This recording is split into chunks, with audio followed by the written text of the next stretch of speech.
How's it going, folks? I'm Matt. This is Photosynthetic. Welcome to another episode of Meet the Industry.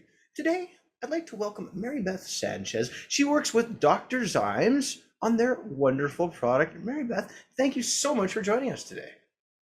It's my pleasure. And you've come here to talk all about this wonderful product that is Dr. Zymes. And just before we get into that, quick shout out to my show sponsors, of course, Mars Hydro, ILGM, they look after me. Patreon link below if you feel like donating. Marybeth, real pleasure to have you here. I've never actually used the Dr. Zymes product myself because I live in Canada, but I have heard nothing but wonderful things about it from everybody who's used it. So I thought, it would be great to have you guys on the show, come and talk about this product. Tell us a little bit more about it and how it works. And I know they really are trying to get it into Canada. There's so many people there asking for it, but I guess there's a lot of hoops you have to jump through to get things. If it's labeled as a pesticide, there's extra special hoops, and it just seems to be a lot of hoops.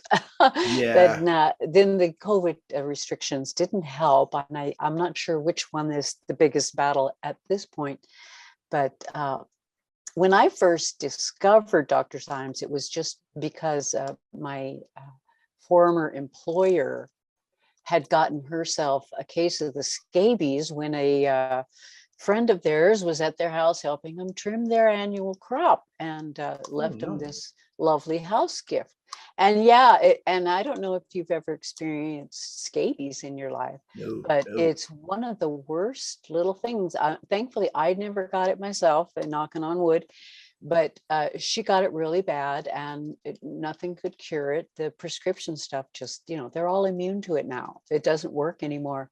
So she was going online and trying everything that she could find. And most solutions were really a very painful sort of a bath of some kind, hot chili peppers or chlorine baths or, terrible things that, just destroy your skin and don't really feel good. And in part of her desperate search, one of the things she came across was this product, which at that time was not being sold as the amazing Dr. Zymes. It was actually being sold as more of a cleaning product, a natural cleaning product, which in fact, it does clean things really nicely and non-toxically. But somebody had used it for this and suggested it, and her desperation for something yet again to try, she tried this, and this was the miracle stuff for her. And not only bathing in it wasn't painful, it actually felt good. It almost felt like you were in a skin softener. You got out feeling like, I feel so soft and lovely. It was actually a pleasant bath. You bathe in it for like 20 minutes, and she only had to do this a few times. And the miraculous thing was the scabies were all dead, and she was out of her mind with joy, because she had been tortured for a few months with these things. And we're California girls, okay, we're huggers. We're always hugging. We got to hug when we greet and when we pat, and we couldn't hug, we couldn't touch, we couldn't say hi without being at a distance. And it was so weird and so nice when she finally got this issue done. This was around the same time as the state of California was beginning to become invaded by the russet mites. The dreaded russet mites hadn't really got to Northern California yet, but everybody was talking about them. They knew they were coming, and it was a matter of time. And light bulbs started going off for her that maybe if this works so well on this mite, it might also work on that mite. And we should start experimenting and trying things. And the person who was marketing that product really didn't have any good marketing campaign at all. It was a dreary looking package and really wordy, really nothing to grab your attention. Yeah. And she said, this thing needs to be marketed as a thing for, what she mostly markets it for, to kill those small sucking insects, particularly like the russet mites and the aphids and those little nasty tiny things. It's not great for big beetles and that kind of bug. It's for really the small tender things. But she had that hypothesis, and so we were trying it now. But like I said, the russet mite hadn't quite got to us yet. But it was I was doing beta testing for her, because I had been her former employee when she owned the garden store that I was currently working in. She gave that up and went into retirement. So she thought.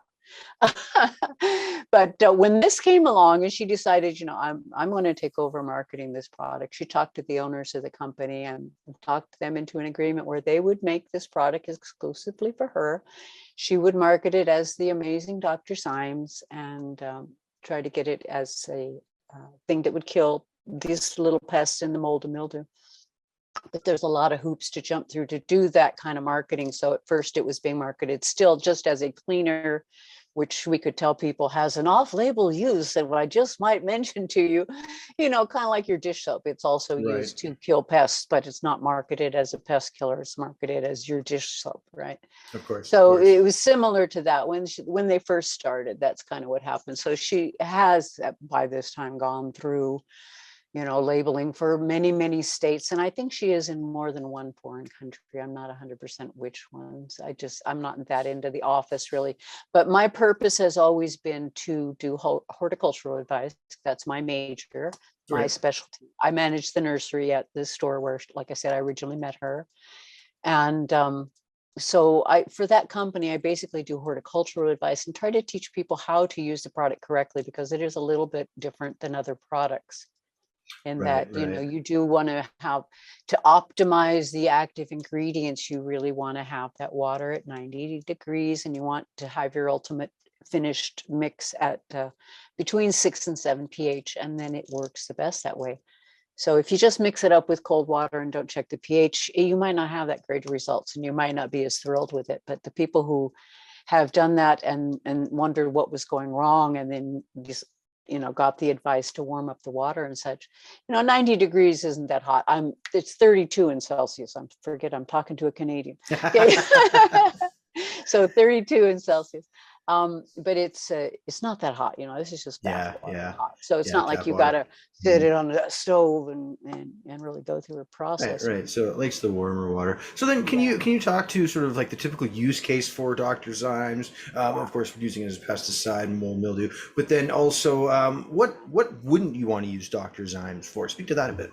Wouldn't want to use it on big hardy pests. It really is special it does kill pathogenic mold and mildew, not beneficial mold and mildew. And the difference is they are not made of the same thing. They're not made of they don't act the same. They're actually not even considered in the same family anymore. Scientists keep reclassifying things just to keep messing with our heads, because they're so different. So they're actually not even really considered fungus anymore, but you can't re-educate everyone. So we still call them the pathogenic fungi, but it really specializes in killing those. I've seen it do amazing things. I remember a customer who had a cannabis plant where the stalk was just like ripped open. Something was rotting it out inside. And it was like, how can you save this plant? I mean, it looked awful. You wouldn't think any could, but they just dumped straight Dr. Zymes on it. I think they diluted it at all. Just dumped it right into that gaping open thing, and it just dried up, healed up, and the plant kept growing. It was fine. I've seen people do this a couple times with trees as well. Trees that have water mold, which really looks a lot like Phytophthora ramorum. The sudden oak death, when you first see it, you think that's what you've got, but that expresses differently actually, but what happens with this water mold disease, if your trees are getting too much water, it'll be like a black juice that's coming out of just one hole on the tree. If you have the Phytophthora, it's coming out of holes everywhere, like out of the pores of your skin. Wow. But with this water mold, it's just coming out of one hole, but it smells like gasoline. It's just so weird. But we just poured the Zymes down it straight. The thing dried up and it healed the plant. We're like, whoa! That's awesome. Very amazing. Yeah. So what about beneficial insects? Like in my garden, I've got like rove beetle, Stratiolapsimatis. I'm really into those as well. Yeah. This is the thing. Zymes harm them as well? It seems like in the testing that it hasn't been harming them because a couple of reasons. For one, they're mostly a lot harder shelled. Right. So they don't, the stuff just sloughs off them. It doesn't have any chance. It has to really sit on your body and get a chance to get soaked in before it can work. If you've got a hard, tough shell or super waxy coating, it's not going to work as well for you. And most of the predator mites, thankfully, are much tougher. They've got a tougher skin, and it seems to not really harm them. It might harm some younger juveniles, but they seem to reproduce and bounce back so quickly that the people I know who regularly use both the predator mites and the Dr. Zymes are finding that the predator mites are not really perturbed by it. They just, they might, like as they say, be knocked back a little bit, but they come back so fast. What I usually like to recommend to people, because I was big on the predator insects before I found how easy the Zymes was in my life. But what I like to recommend is, if you've got an infestation or something and you go to put on predators, it's really not going to help. It's too late for that. I mean, it'll help a little, but you've got a really big battle ahead of you. Yeah. But you really want to get things started early, but you need to knock it down hard. So once you've knocked it down with something like the Zymes, then go ahead and follow up with the predator insects, and then they can go around and get whoever got missed by the Dr. Zymes. Because, when we're dealing with really bushy leafy plants, it's really not easy to get every single crack and Very crevice, true. especially with something as tiny as what we're dealing with, our worst pests, the russet mites and the little 2-spot spider mites and the red spider mite that is the European, I think. But these kind of things are so tiny to the naked eye that until they really become infested, unless you're really good at monitoring is your best friend. Oh yeah, yeah. Watch the plants and prevention. Yeah. So spider mites, of course, most growers know that spider mites are very good at becoming impervious to treatments after a little while. How does Dr. Zymes deal with that? Is there any plans for additional products that might provide for some sort of rotational treatment, or a suggestion for additional products to use with the Zymes? I usually find if I keep it preventative that it never becomes a problem, but Yeah. sometimes, the best laid plans go awry, whatever, you get laid up, you're sick, you had to leave town, you never know. But if things become tough, particularly with the 2-spot mite, which as adults become quite a bit tougher than the juvenile state, I like to add, I say to people, make your Zymes as usual, but then put in a teaspoon of Dr. Bronner's soap Yeah. to help, and that really helps to break down that waxy coating. There you go. And these two doctors work well together. They seem to be friendly with each other. Yeah. So those two things I will sometimes recommend, whereas otherwise I wouldn't put anything else in the bottle with the Dr. Symes mix at the same time. And if Okay. you're doing rotational things, it's important to if you want the best luck with your Dr. Zymes, don't use it right after you've used an oil-based product, because what happens with quite a few of the natural pesticides are oil-based. It's usually an oil alcohol mix thing. Yep. But what happens when you've used that in the rotation just ahead of the Zymes is there'll still be an oil residue for approximately 10 days. It's usually 7 to 10 days before that really dissipates. So then the Dr. Zymes gets sprayed on, and it begins to work on the oil that you sprayed, the residue, and it really wastes too much energy on that, not enough energy left for the pest. So it could be it can be a disappointment if it's used that way. If it was used the other way, it might work fine. Do the Zymes first and then follow with the oil, then follow with whatever your predator insects or something, and then maybe do the Zymes or what have you. But if you're using predator insects or something, and you see that you still have a big problem, obviously it's not working. Okay, so it's okay. Don't hurt yourself over the head. Just, get something like the Zymes, go get it, really knock it hard down, and then go back to the predators and, clean up the little guys that are still left, because there'll always be something. But the neat thing about the predator insects is that they do reproduce a lot more quickly than even the pest mites do. So that's their one good saving grace as far as having a chance to. But I know that, like, when it comes to russet mites, even the little Persimolis mites, the really most aggressive little tiny red ones, they don't care for the russet mites. They don't bother with them. The one you would want them to kill the most. No doubt. I've never dealt with russets, knock on wood. Spider mites, whatnot, aphids, thrips. Thrips are bad where I'm at. Thrips are horrible where I'm at. So. Yeah, I do. I deal with them every year, and it's like, well, they may never be really gone from my life, but I'd keep the population down to a tolerable level to where I'm not really seeing crop damage on it. Nothing that makes me lose my mind. Just regular maintenance. So, what about regular usage? Like I'm week 5 of flower, and I've been Yeah. doing everything that I can, but then I noticed a pest has gotten in. Is it okay to spray Dr. Zymes in flower? This is the only product that I would recommend besides straight water in during Yeah, flower, because you know, you'd want to discourage people from straight water because of the chance of molds, of course. getting into the flowers. So, but with the Dr. Symes, I really don't worry about that because it prevents the mold. It kills the mold spores. So it's not going to happen with them. And many times, many people have done this and saved a crop they thought they'd have to lose otherwise. And, I know there's people who are just so adverse to the thought of they will not, you cannot convince them that it's safe, but it really is. It's all food grade.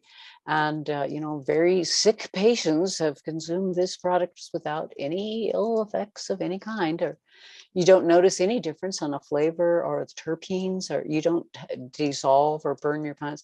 If you make your mixture too strong, it's a possibility that the little pistil hairs, the white things we call hairs, that they can be a little slightly damaged or burned, but they're going to go brown anyway.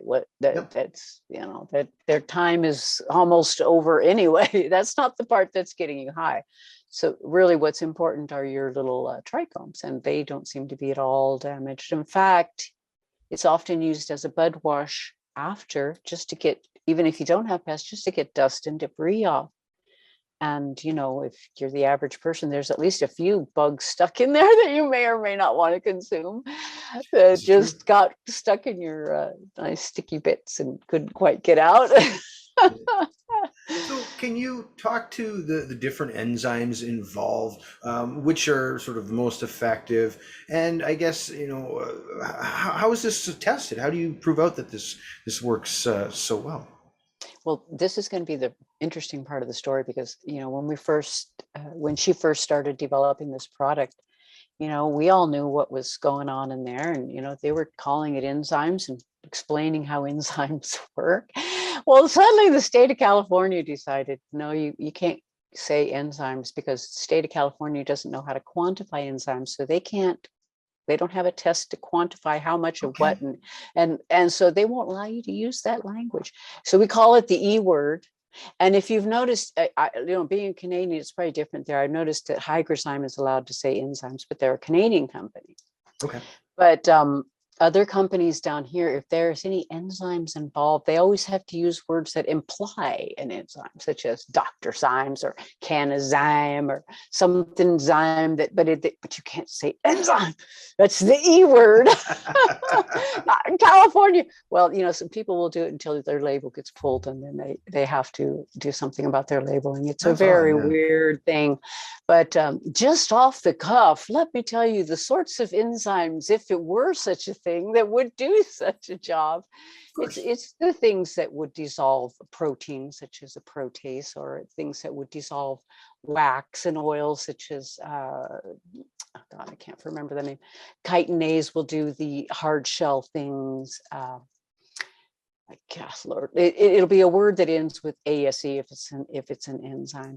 But I Nice. suddenly can't remember what's the one for the oil and wax based stuff. But it's those kind of things. And so basically, what I can tell you is what Dr. Zymes does is it basically dissolves the bodies of these soft-bodied insects, and that's why it has such a harder time with harder-bodied insects, or with things that if the Zymes is allowed to just slough off, like say I wouldn't recommend spraying bees because I haven't been able to experiment with them. But what would basically happen if you accidentally sprayed a bee as it flew through is it would just slough off it, because bees have like a fur almost on Yeah, them, yeah, yeah. where Oh, they're not going fuzzy to guys. soak into its skin and kill the bee or anything like that.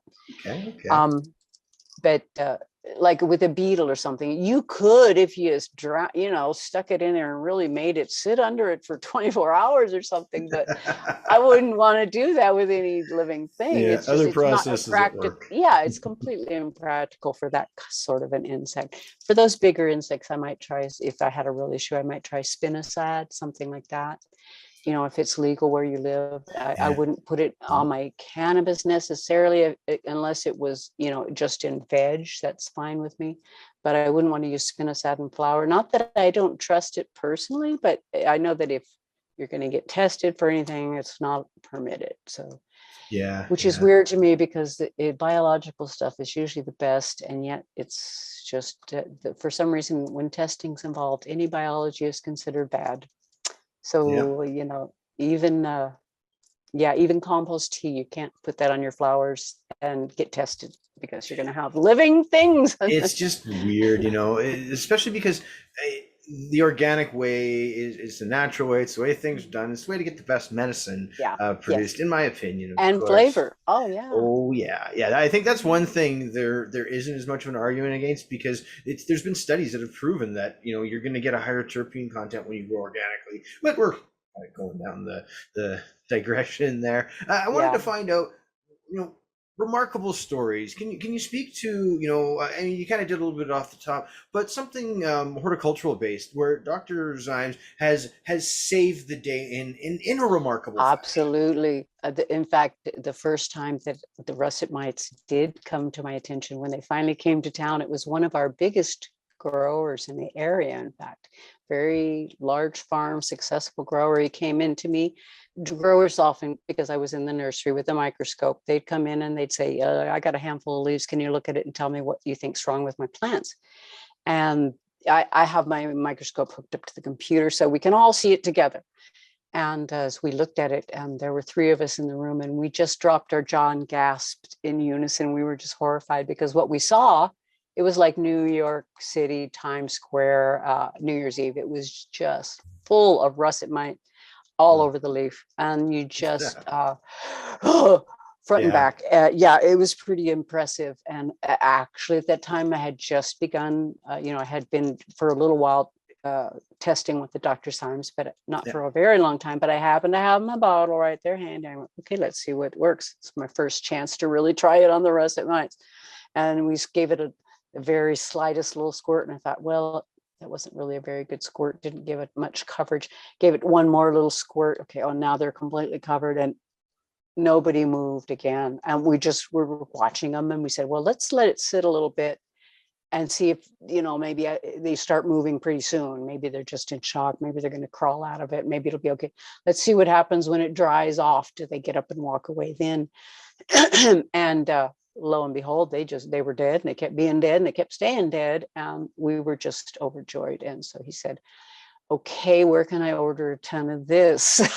And I said to him, yeah, you can order it actually by the 50-gallon barrel if you need to. And that's, I know a lot of growers who do because they swear by it now. But what I also told him was, these are your greenhouse plants, but more than likely, with the way this little pest is, they're probably on your outdoor plants too, because he had both. And so I told him, you better take your little microscope and check your outdoor plants, because you probably got them out there too. So you're going to be wanting to spray everything. And he said, yeah, sure enough, that's what it was. He had it on both the indoor and outdoor plants, and he began to spray everything religiously. And he said, yeah, that was it. It cured it up.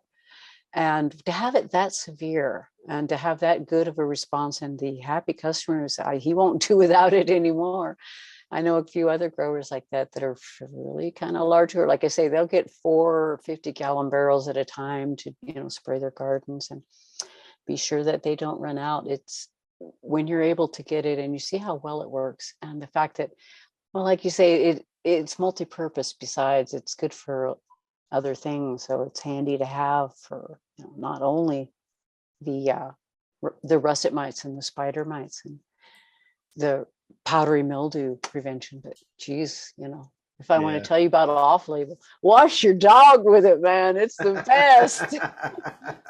That's Really, awesome. Well, fantastic. I think that's the thing too. Like, this is a natural product made from natural ingredients. It's like any of the KNF stuff. When you take and make an FPJ or an FFJ or any of those types of plant treatments, it's natural. You can take and have it yourself. It's not going to hurt you. It's in some cases it's great for you. And you're not going to worry about spilling it in the river or down the creek, or like I said, you can wash your animals with it. It's totally non-toxic for them. I've even, when I'm spraying it in the gardens, and I thought, well, if it splashes in my eyes, it's going to sting. But after a while, I noticed it never stings my eyes at all. There's no irritation at all. In fact, there were times when I would get a sty on my eye and I actually took a Q-tip put some on my Q-tip and go on the style of my eye. So I'm getting it right, almost in my eyeball. Okay, I'm not, and there's no pain, no irritation, no dried up and died, nothing, just like, oh, no problems at all. I'm very impressed at how sweet. I think because our skin is that much tougher, that for us maybe it's kind of like exfoliating or something. But it's kind of nice. It's not bad at all. So there you go. Leave you feeling soft and supple. Yeah, there you go. Nice. It really is amazing because we experiment with it and find it does. I've cleaned nasty old pipes with it. Well, like your glass stuff, it's grody inside. So I put that and just let it soak overnight, and then, hey, I clean that stuff out the next day. It's not that hard to do, or usually it's a big ordeal with the alcohol or something. Yeah, multi-use. You gotta love it. Now, plus. Good Canadian guy like myself can't get Dr. Zymes here, unfortunately. I know you guys are working on it, but it's killing me. What sort of products, what sort of IPM treatments would you recommend, natural ones that I could use, others like myself, where we can't get the Zymes? Well, much like we mentioned before, the Bronner's and soap is really helpful for a lot of things, even just by itself. And the things like the predator insects are always going to be available.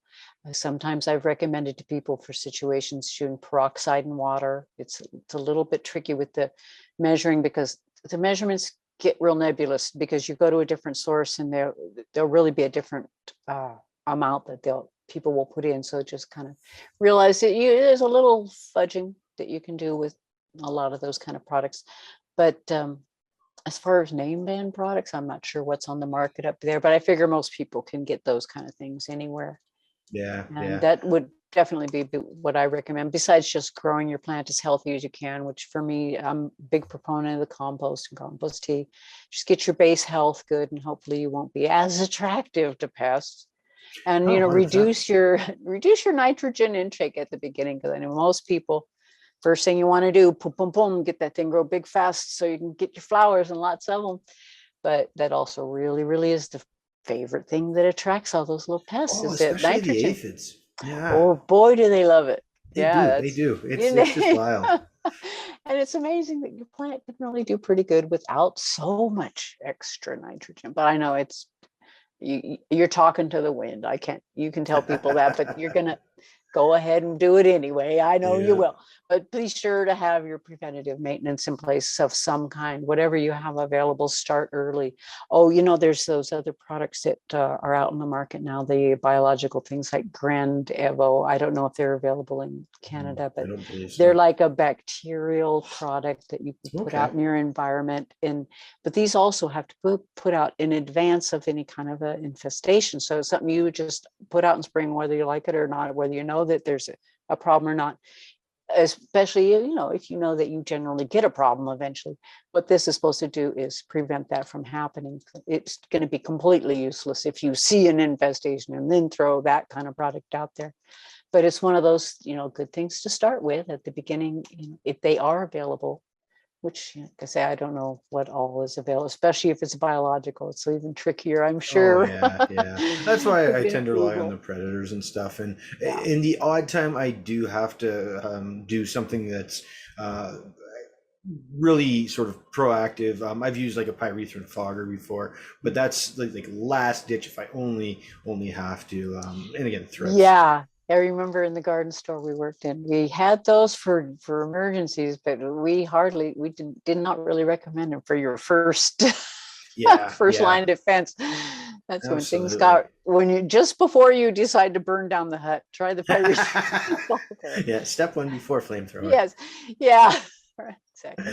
Now, what about finding your products? Can they get samples? Talk to that. Yes, actually, you can go to their website and they will happily send you samples. They like to send little 2-ounce bottles. They usually send you a couple of 2-ounce bottles, which is enough to make a couple of gallons of preventative or 1 gallon of hardcore. I have a problem because we recommend 4 ounces per gallon if you have an infestation, and 2 ounces per gallon if you're just being preventative, which hopefully you'll always just be preventative and never have to go up to the 4. But if you do, we we recommend going that much further and kicking their ass that much harder. But I always say for cannabis, don't go stronger, go more frequently.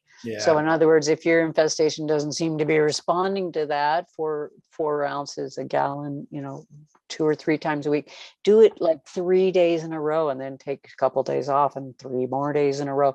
Do what you have to do more frequently, but don't get it a stronger dosage, because then you are likely to burn something. Okay.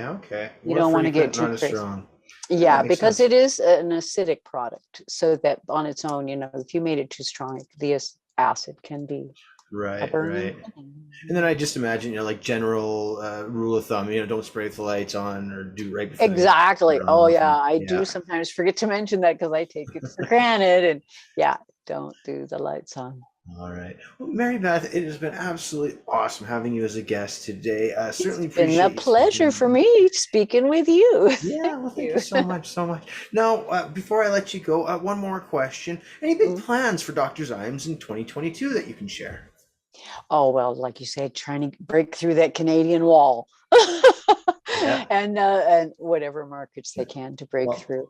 we You know welcome you. what, the way that it's just tricky to get things on the market. So I know it's always a struggle, whichever places that they're going to, but education, we want to keep people educated for, I don't know, how to best use it most effectively. And it is different than every other product. So, you kind of get on a different learning curve and try new things. Fantastic, Yeah. fantastic.